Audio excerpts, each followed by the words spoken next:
یو سړی رالی حضرت عمر فاروق فرمایي رضی الله تعالی عنہ ناولده سړی رالی موږ نه پیژندی جناب نبی کریم مبارک صلی الله علیه وسلم سره کښېنستی چې کښېنستی نو یې د پیغمبر علیه السلام مبارکه څه پوښتنې شروع کړې پلانی غټ حدیث دی پیغمبر علیه السلام ته ویلې ول قیامت کله دی پیغمبر مبارک ورته ویلې لکه چې ته نه یې په خبر زم نه یې په خبر لکه ته چې نه یې په خبر زم نه یې په خبر ولنو نشانی راوښیي د قیامت نشانی څه ده د قیامت نشانی څه ده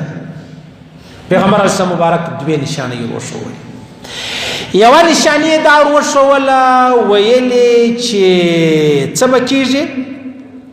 چې ویلې فاخبرني عن اماراتها د قیامت نشانی یعنې راوښیه پیغمبر علیه السلام مبارک ورته وفرمیل اوله نشانې ان تلد الامة ربتها اوله نشانې دا ده چې منځ چې ده مطلب اسانه تور کې به زه څنګه ته ووایم معنا دا ده چې یوه مور ده لور یې راوړله مور ده لور یې راوړله دا به په اصل کې دې لور نه یې راوړې دا به بادار راوړي یعنی د قیامت علامه دا ده کله الله پاک و چاته زوی ورکړي چې زوی یې ورکړي نو بیا نو خو زوی دی دا په اصل حقیقت کې د ده زوی نه د ده به پلار دا بیا څه معنا ده چې د ده به پلار معنا دا ده چې دا زوی یا دا لور خو به د مور خدمت کوي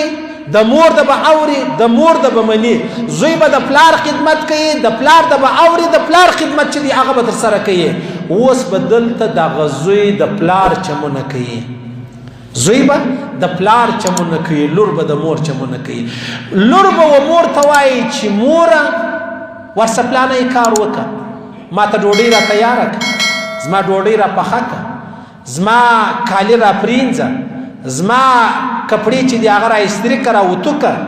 دا به څوک وایي دا به لور و مور ته وایي صحیح سلو یعنی مطلب آزاد سړی به څوک یعنی غلام چې دی هغه به آزاد سړی چې دی هغه راوړي دا خو معلومه خبره ده موږ اورو که نه اورو یعنی هر مور له خپلې لوره زیره ده که نه ده تر ډېره حده زیره ده او هر مور داسې ده چې د لور په خدمت باندې اخته ده لور بیده ده آرام کوي مور چیش کوي یا ډوډۍ پخوي اوس یو کوچنی بچیان دي هغه پروا نه لري هغه د خدمت نه اوس خدمت هم کولی شي کور هم جارو کولی شي صفایي هم کولی شي یو دسترخوان هم تیارولی شي سالن هم تیارولی شي یا دا ناسته ده بېغمه ده مور دا ټول خدمت کوي دا قرار ناسته ده مور جارو وهي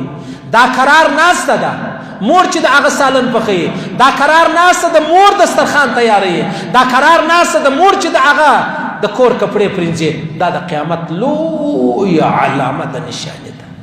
او دا د قیامت نشانه ده چې زوی به له یاره سره مشوره کوي له پلار سره به مشوره نه کوي په یار بې خوا بدیږي په پلار بې خوا نه بدیږي یار به نه ناراضه کوي بابا به ناراضه کوي پوهېږئ دا خبره سر خلاصېږي دا د قیامت په لوړو نشانۍ کې ده الله په مشت کې و هر سړي ته په هر کور کې ښکاره کړې زوی له پلاره ناراضه پلار کوشش دا کوي چې یو رقم سره مخامخ سو زه یو سلام ور واچوم په کار خدا ده چې غلام و بادار ته سلام ووایه یا بادار د غلام سره داسې کښنی کښنی کېږي سلام ورته ووایم زوی را څخه خوابدی دی بیا وس چې پوښتنه وکړي چې راغلی دی زوی که نه دی راغلی زوی ماښام ناوخته راسي بیا غرمه تر 2 بجې تر 2 بجو پروت دی د بابا او د ادې پوښتنه چې د هغه نه کوي دا چی شته دا د قیامت خاص علامه ده او دغه علامه موږ په سترګو ولیدله یو سړی جومات یې وکړي جومات چې وصلو بیا یې هغه زموږ ته سپین ږیري مشران کله کله وایي ملا یو خیر باقي دعا وکړه یو بله دعا وکړه یا د باران یا پلانۍ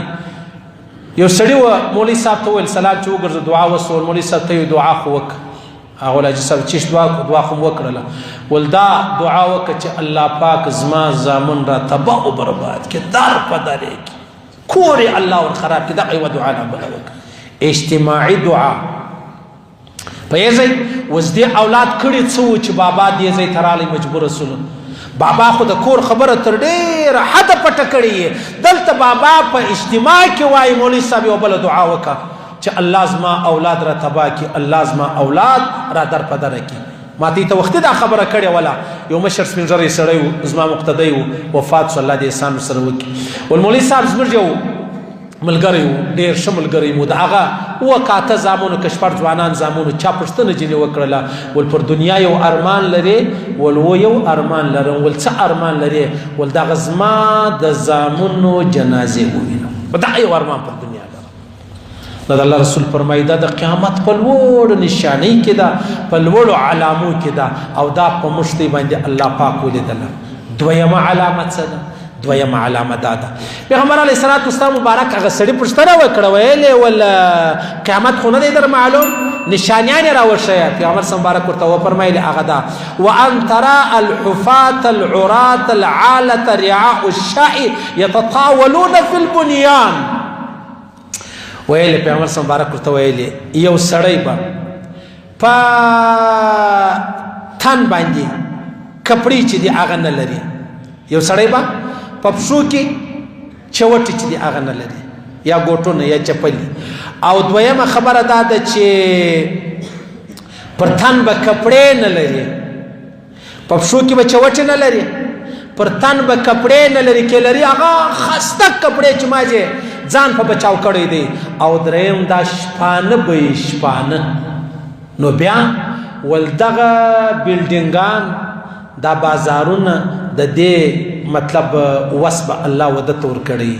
یو سړی په خوا په لڅ پښو ګرځېدی نن شاندار خوندور بلډینګ لري یو سړی په خوا لڅ ګرځېدی په لڅ باندې خپل عزت خوندې کړی و نن پلانی بلډینګ د ده دی بیا یو سړی چې دی هغه شپانه ولو رمې پیاولې رمې کتلې د غره په لمن کې ژوند و ښار لره رالی نن پلانی بلډینګ دا د ده دی او دی به چیش کوي پیغمبر صلی مبارک فرمایي